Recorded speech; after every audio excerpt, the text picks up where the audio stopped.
Notre invité suivant a quitté le centre-ville de Lille avec sa conjointe pour s'installer dans beaucoup plus grand, à Mar-en-Barreuil, leur roseau. Du calme, je suis parisien, je ne sais pas tout, vous savez. Marc-en-Barreuil, d'accord. Comme vous préférez, cher public. Leur roseau prend désormais racine entre les murs d'une ancienne imprimerie ripollinée en resto cathédrale de briques rouges. Diego, libre dans sa tête, il délivre une cuisine de saison et de percussion, bûcheuse et alerte.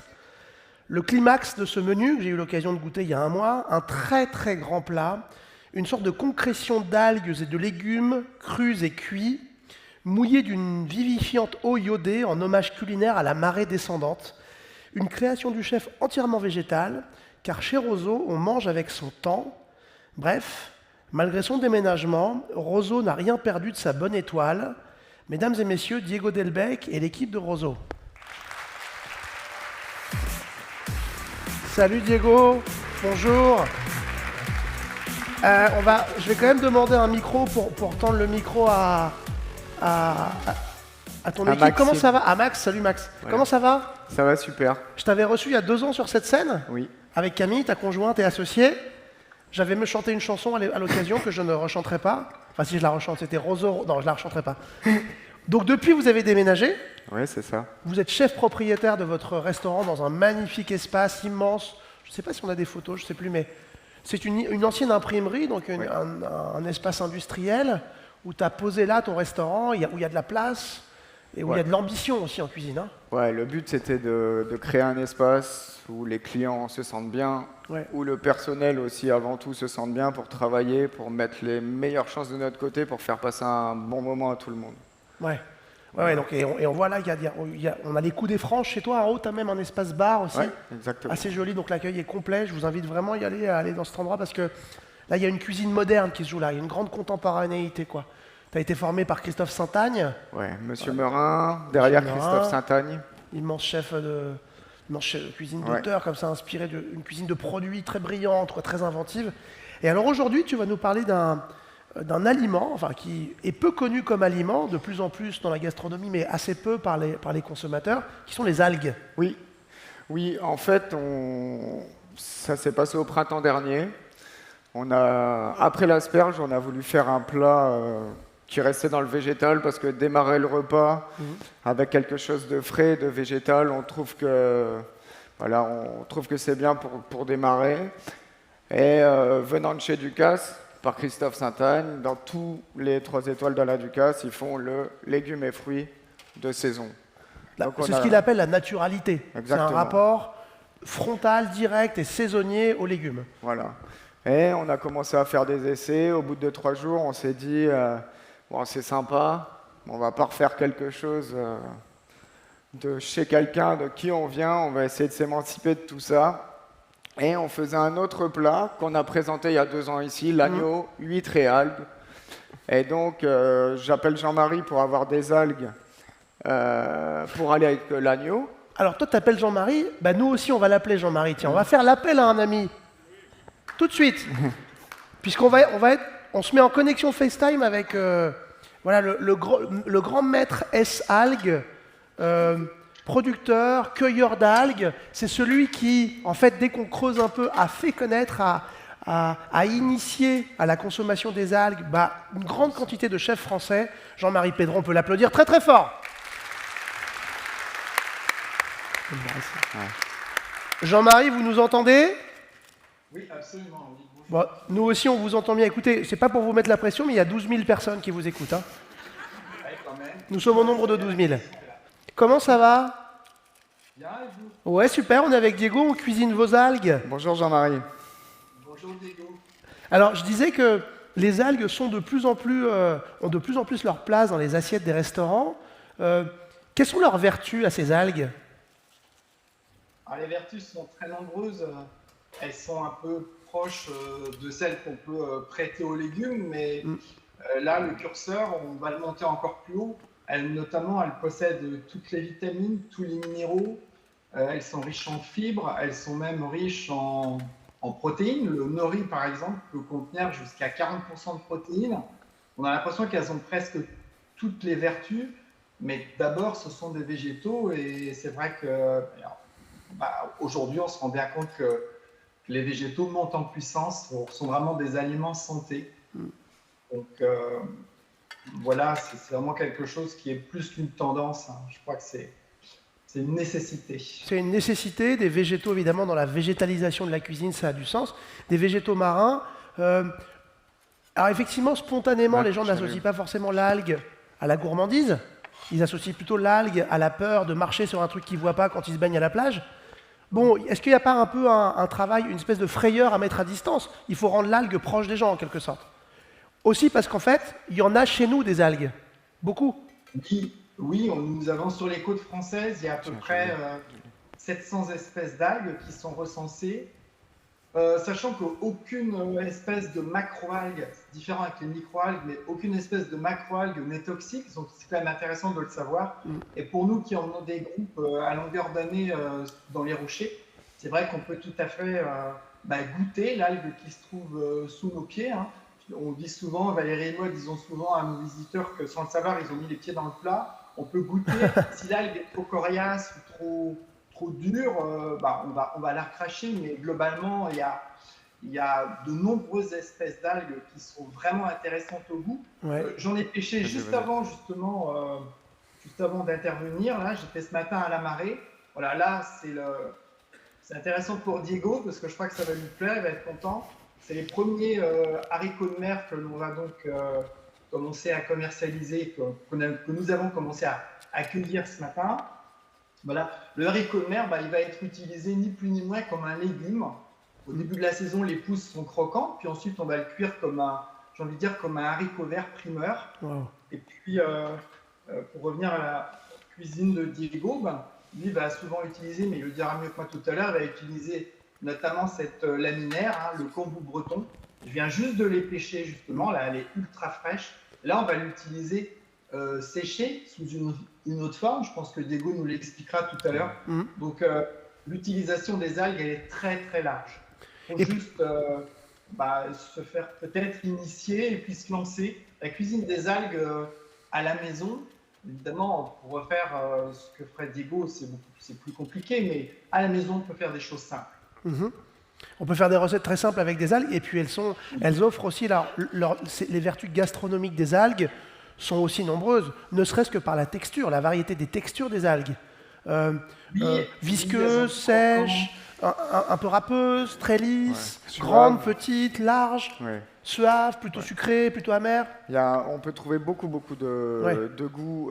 Ici, par exemple, il y a la dulce ou algue rouge. Je vais peut-être la montrer, hein, si vous permettez, qui est visqueuse au toucher. Ouais. C'est un peu gélatineux, un peu savonneuse comme ça. Un peu gélatineux en bouche, c'est vraiment intéressant pour les textures.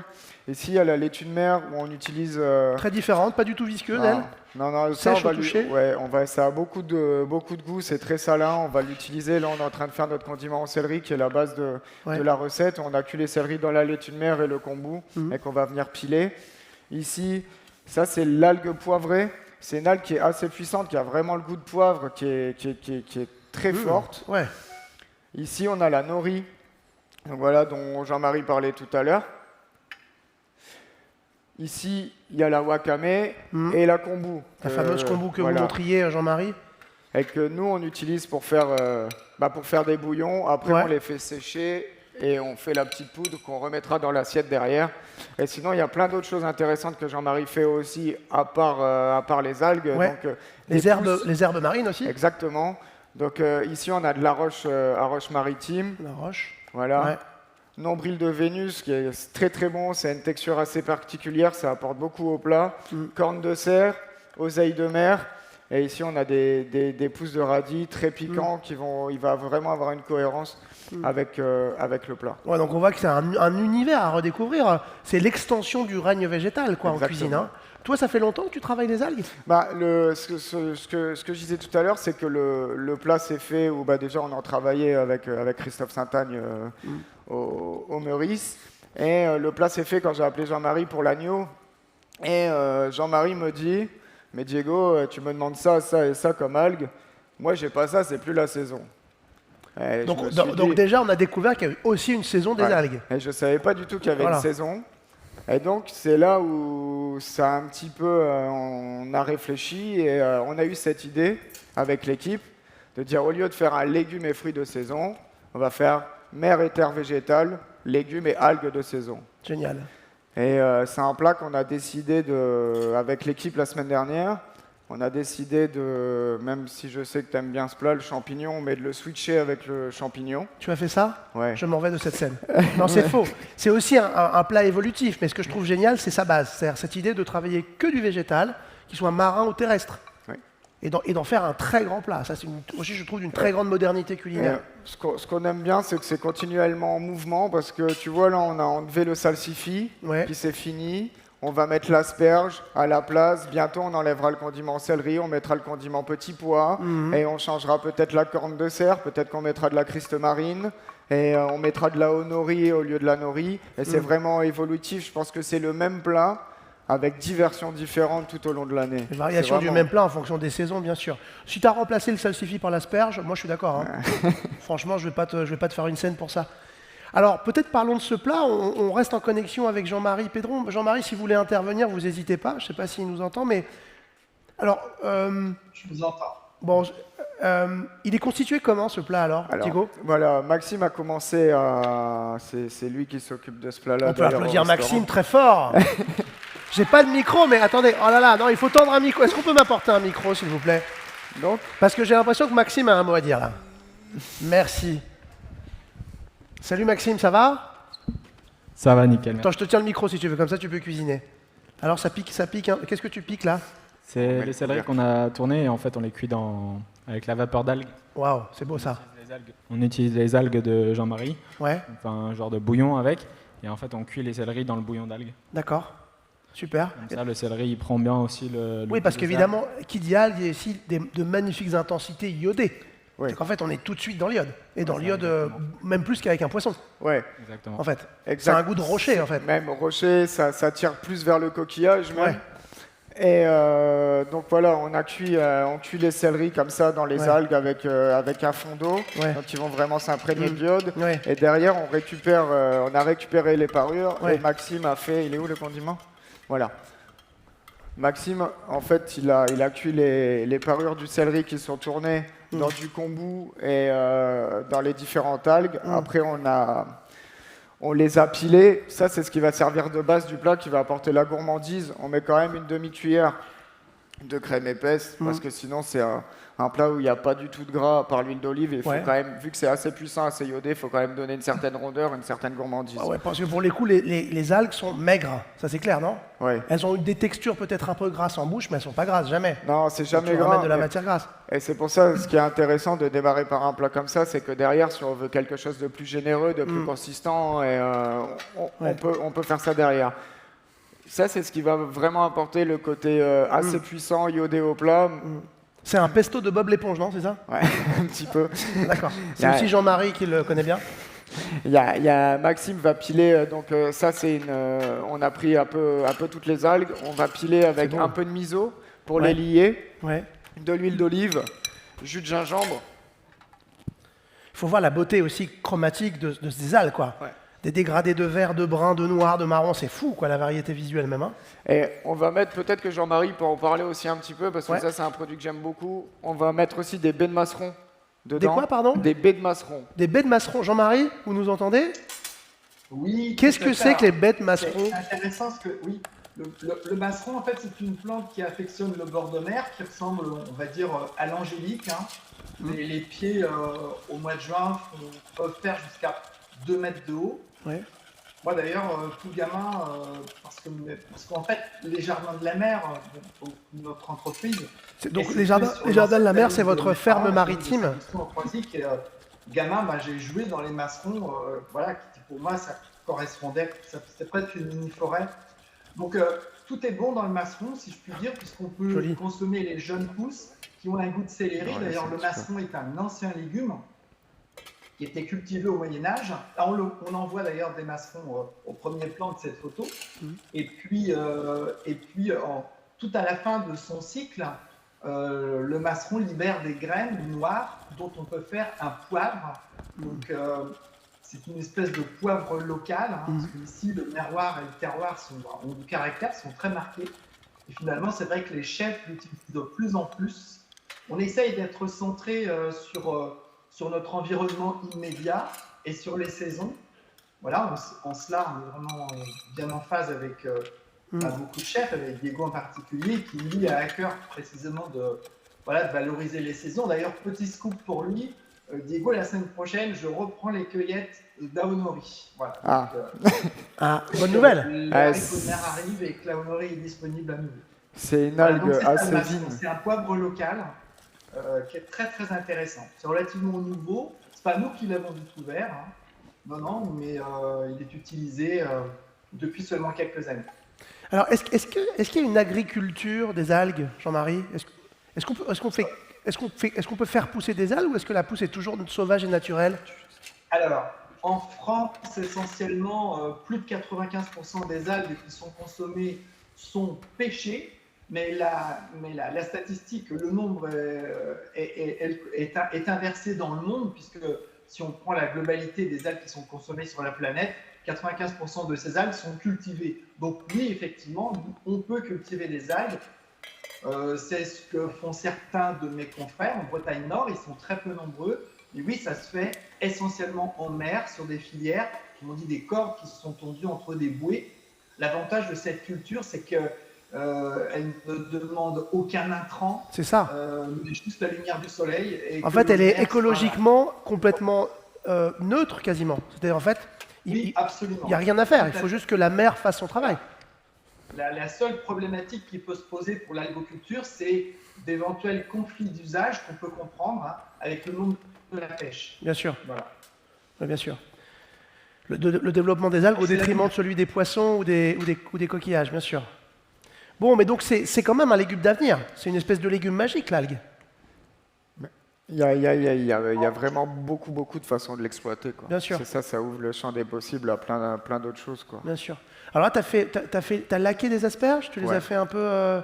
On les a fait un petit peu teriyaki. Le fumet va supporter l'iode et les algues. Ouais. Et surtout, l'asperge, on va la laisser peu cuite pour vraiment envoyer du croquant, beaucoup de jus et de la fraîcheur. Juteuse, croquante. Teriyaki, c'est la sauce des brochettes japonaises, pour le dire vite. Ouais, sauf que c'est infusé normalement à la bonite séchée. À bonite séchée. Et que nous, là, pour cette recette, pour rester totalement cohérent et dans le végétal, on fait les parures. Toutes les parures, vous voyez, on va quand même utiliser navet, on a utilisé les céleris. Là, c'est radis noir. On va bientôt passer sur les radis roses, on attend les beaux radis de printemps. Ce qu'on a fait, c'est des légumes qui sont déjà pré-cuits, sans chaleur. On a fait une eau de mer. Donc en fait, on a salé une eau minérale à 20% de sel gris, avec des algues à l'intérieur. On a fait bouillir une fois, on a laissé refroidir, et on imprime les légumes sous vide avec cette eau. Donc en fait, cette eau salée va venir cuire les légumes. Et avant de les avoir, après les avoir travaillés, on récupère toutes les parures qu'on peut faire dans les légumes, on les déshydrate, on les fait fumer et on les met dans la teriyaki pour apporter ce côté fumé qui est apporté par la bonite normalement. Vous voyez que ça cuisine fort chez Roseau. Hein. Il y a de l'idée, il y a du travail, il y a du tour de main. Hein. Il y a même Diego commence à faire école même, puisqu'on a eu sur cette scène ici même hier le duo de Pulpe, de ce restaurant qui ne saurait tarder à ouvrir et qui nous a sorti une espèce de sol, un monstre marin colossal. Ça cuisine fort, hein. C'est tes petits élèves aussi, hein, ceux qui sont passés chez toi. Ouais. Après, Clémence, elle n'a pas eu besoin de moi pour ouvrir, c'est quelqu'un qui travaille très bien. Ah bah ouais, j'ai vu ça. C'était un goûter idéal pour moi en tout cas, j'étais très content qu'elle me fasse sa petite sole avec les morillons. Ok, on continue l'assiette alors ? On y va. Si tu veux, on peut dresser. Comme tu veux, si tu penses que le moment est venu, dressons. Ok. Hop, c'est bon pour toi, Max ? Ouais. Marrant, on dirait des petites noix de Saint-Jacques végétales un peu. Hein. Ouais, un peu, ouais. C'est le but. Ok, non mais si t'es pas d'accord, tu peux dire non. Hein. On n'a pas le même avis alors. Ok, d'accord. Très bien. Hop. Tu ramènes, Maxime, tu assaisonnes les algues. Hop. On va dresser ici, c'est mieux. C'est parfait. Ok, qu'est-ce que c'est que ce jus? Tu prépares quoi là? C'est une petite vinaigrette? Ouais, on fait une petite vinaigrette avec de la soja claire, Ouais. du vinaigre de riz, l'huile d'olive, la même huile d'olive qu'on retrouve dans l'entrée, Mhm. par le gras de le lion, Ouais. et aussi beaucoup d'ail. Et en fait, on va assaisonner une salade d'algues faite avec les algues de Jean-Marie, qu'on taille légèrement pour apporter de la texture et surtout aussi bien assaisonner le plat. Ça donne follement envie cette affaire. Diego, Hop, on y va. on y va là, c'est parti. T'apportes ici, Max? Let's go dressage. Non, c'est bon, apporte tout.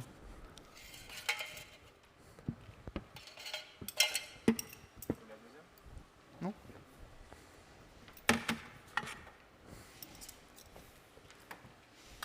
Merci. Ok, Donc on va commencer par Ouais. petite quenelle. le condiment céleri qui va apporter voilà, ce côté assez gourmand. Mhm. Je peux te la prendre, Max? Hop.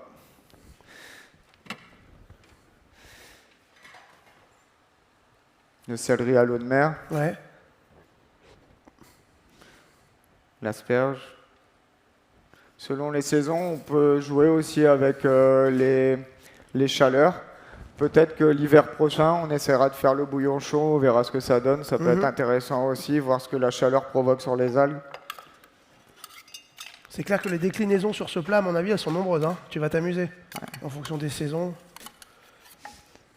Là, le condiment aux algues avec le miso, qui là, dès qu'on va tomber dessus, ça va apporter beaucoup, beaucoup d'iode. Intensité aussi. Hein.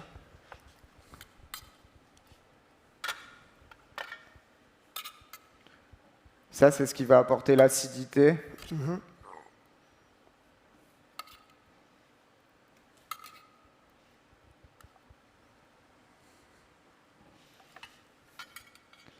Les petits navets, pareil, à l'eau de mer, Ouais. qui vont apporter beaucoup, beaucoup de jus. Là, ils commencent à être bons, ça commence à être les premiers primeurs. Ils sont croquants. Et ça, j'adore. C'est les radis noirs très puissants. Ouais. Qui vont Très apporter- poivrés comme ça. Hein. Qui montonnaient quasiment tellement c'est Exactement. puissant et qui vont mettre une petite claque à l'ensemble. Qui peut remplacer le réfort, que Ouais. j'aime beaucoup. Ouais. Donc ça, c'est la base. C'est la Ouais. base montage de l'assiette. Après, on va pouvoir commencer à mettre les algues. C'est quoi? C'est un peu à l'inspi? Pardon? C'est un peu à l'inspiration en fonction de ce que tu as? Oui. Ouais, c'est un peu Jean-Marie, je lui dis souvent, je lui envoie un texto parce que Ouais. c'est des longues commandes. Je lui dis, tu m'envoies la même commande de la semaine dernière. Et il m'envoie ce qu'il a. D'accord. Et puis voilà. Parfait. Et toi, tu pioches là-dedans. Voilà. Tu fais un bouquet d'herbes marines. Donc ça, c'est nos huiles de Vénus. Les algues, on les assaisonne pas pour laisser les choses assez pures parce que le bouillon, on en parlera après. Mhm. C'est très assaisonné, c'est ce qui va faire le liant. Ouais.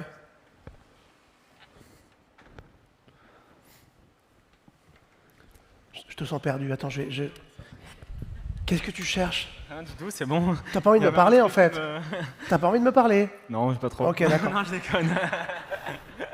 Super.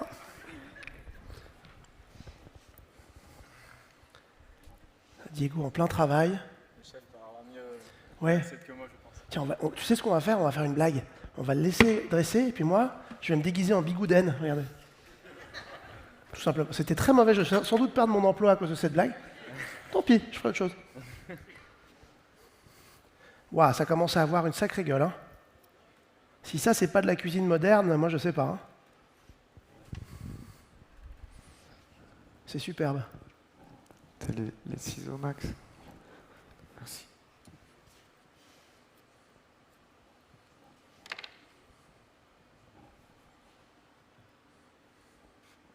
On imaginait la richesse aussi des textures hein, à la mâche.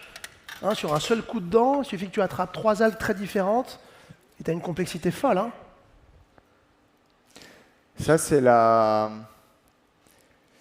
laitue de mer. Chipsé? On la passe à la farine de riz frit. Et c'est vraiment rigolo, ça j'en ai jamais parlé à Jean-Marie, mais on a trouvé quelque chose l'année dernière, ça dépend de la saison. Quand on la frit, Ouais. elle a un certain goût de truffe noire. selon les saisons. Ok. Là, en pleine, je ne sais plus quand c'était l'année dernière, mais quand on l'a frit et qu'on l'a goûté, ça avait vraiment le C'était goût flagrant, quoi. Ouais. Superbe. Ça, vraiment pas oublier, c'est vraiment important. Beaucoup d'huile d'olive qui va perler le bouillon, et qui va donner, c'est une huile d'olive ardente. Ouais. C'est la tête dans les olives qui fait ça sur Paris. C'est c'est une huile d'olive de Sicile. C'est très puissant, très ardent. Ça va réveiller, ça va supporter l'iode. La poudre de kombu qu'on a récupérée de la cuisson. Et surtout le bouillon. Donc ça, c'est ce qui va presque faire le plat. Parce que si on mange le plat comme ça, on va tomber sur de l'iode. Et ça... on va tomber sur de l'iode, sur du végétal, mais pas vraiment de liant. Ça va vraiment apporter le liant, la gourmandise. C'est beaucoup de vivacité, beaucoup de dynamisme dans ce bouillon. C'est un bouillon de kombu, des fois on met kombu ou wakame. Et encore une fois, c'est vraiment une base de dashi. C'est pareil qu'un dashi, avec les courbes de température. D'ailleurs, c'est Clémence qui m'a fait voir comment on faisait. C'est Clémence qui t'a appris ça. Ouais. Ah, non seulement elle n'a rien à apprendre, mais c'est elle qui apprend aux autres, en fait. Ouais. On peut l'applaudir, Clémence est dans la salle. Waouh. Alors, ok, donc, et puis évidemment, tu vas verser ce bouillon qui va apporter aussi le souvenir de l'élément marin, de l'eau. Et là, on a l'impression que ce plat, c'est une sorte de rocher plein d'algues à marée basse. Il y a une dimension poétique très puissante. Merci. Je t'en prie. Non, mais voilà, et au lieu, encore une fois, pour aller vraiment jusqu'au bout, au lieu de l'infuser à la bonite, c'est pareil, c'est légumes fumés, séchés, infusés. Comme ça, on est vraiment dans le 100% végétal. Et je pense que le boulot, il est fait après. Tu veux verser le bouillon? Waouh. Honnêtement, c'est l'un des plats les plus extraordinaires que j'ai mangé cette année. Hein. Sublime. On peut l'applaudir très fort. Franchement. Quel plat, Diego, c'est vraiment très fort. Bah, vous savez où aller le goûter, ou aller voir Diego et Camille dans le restaurant Roseau à Marc, en Barreuil. Marc, on dit Marc. Oui, des grands espaces, des grandes tables très espacées les unes des autres, avec quelque chose de très doux, comme ça, très organique, des tons crème. Ça, c'est le bar de l'étage. Voilà, donc il se passe vraiment un truc à Roseau. Diego, est-ce que tu veux qu'on fasse autre chose? Tu veux qu'on envoie un autre plat? Attends, tu sais quoi? On va passer un petit coup de fil quand même à Jean-Marie Pédron. Ouais. Jean-Marie, vous êtes là? Toujours là, oui. Bon, j'imagine que ça doit faire plaisir que vos algues... 100% à la dimension poétique du plat de Diego, c'est vraiment magnifique. Non, mais c'est incroyable. Vous qui habitez... Aussi, c'est très gourmand. C'est vraiment une synthèse de la nature, en tout cas telle que nous, on la croise tous les jours au Jardin de la Mer, au Croisic, et également dans les rochers. Je crois que c'est vraiment un voyage qui est complet. C'est-à-dire, effectivement, ce plat est d'une gourmandise folle, et absolument à aucun moment, quand on a fini ce plat, on se dit que ça manque de viande. À aucun moment. La gourmandise est vraiment bel et bien là. Et j'imagine que ça fait plaisir de voir ces algues sublimées dans un plat comme ça. Hein.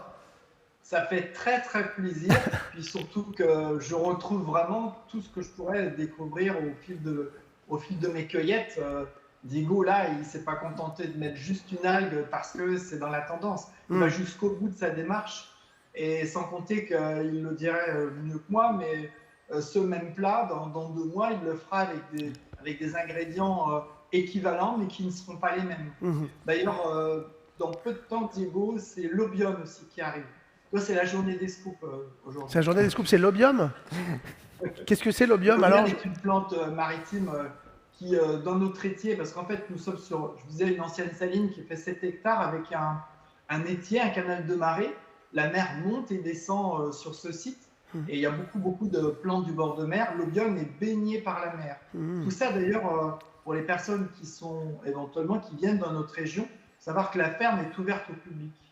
Depuis toujours, on a toujours été... Je crois qu'on n'a pas précisé où vous étiez. Vous êtes en Bretagne, Jean-Marie, mais où exactement, pour que les gens vous situent? Oui, alors, nous sommes dans ce que j'appelle la Bretagne Sud, mais attention aux polémiques, non, il n'y en aura pas. Nous sommes au Croisic, hein, c'est tout près de Guérande et de la Baule. D'accord. C'est Ok. un rocher, en fait. C'est un rocher, aussi que c'est un tout petit rocher, mais qui est très très riche en termes de paysage. Et la richesse des algues est importante. Par contre, la quantité ne l'est pas. Donc nous, nous avons créé un modèle économique qui est basé sur la qualité beaucoup plus que sur les volumes. On ne peut pas faire les deux. Et nous expédions nos algues vivantes. Ça aussi, c'est notre caractéristique. Nous avons de grandes infrastructures avec beaucoup de bassins. C'est comme une petite thalasso. Et juste après la pêche, bon, par exemple ce matin, ce que j'ai ramené, bon, que ça soit le kombu par exemple ou les haricots de mer, bah, je les ai déjà mis en bassin et je les sortirai uniquement au moment de l'expédition pour qu'on puisse les envoyer aux chefs qui sont situés un peu partout en France. C'est formidable. Vraiment, c'était... Là, on voit Valérie qui est en cueillette de dulce et de... Voilà, mais c'est vrai que c'est un univers qui est... Bah, pour nous, c'est une passion, hein, comme la cuisine est une passion pour Diego. Et travailler avec des chefs comme lui, bah, c'est une façon de croiser nos passions. Et forcément, ça donne des choses... bah, c'est beaucoup de bonheur aussi, hein, tout simplement. Ah, c'est non seulement passionnant, Jean-Marie, merci beaucoup, et c'est aussi passionnant gastronomiquement, très enthousiasmant de se dire qu'il y a aussi tout un pan du végétal qu'on ne connaît pas, qu'on a très peu goûté et qu'on découvre. Il y a une joie immense à goûter des choses qu'on ne connaît pas, comme les algues qui sont pourtant à portée de main. Merci infiniment, Jean-Marie, on peut l'applaudir. Merci beaucoup. Très très fort. Diego, est-ce que tu as envie qu'on cuisine autre chose? Ou on est bon là? On est venu faire le plat, on lui fait honneur, il est là, il est présent, il est posté. Il est magnifique. Il faut l'envoyer à la photographie, donc je ne peux pas le goûter malheureusement. Mais pour le goûter, vous allez donc chez Roseau à Marc-en-Barreuil. C'est un formidable restaurant, il s'y passe un truc super fort, c'est de la très belle cuisine contemporaine. Voilà. Alors, on va faire une pause déjeuner tout de suite et puis on revient avec une masterclass tout aussi intéressante. On applaudit très très très très fort Diego Delbecq de Roseau.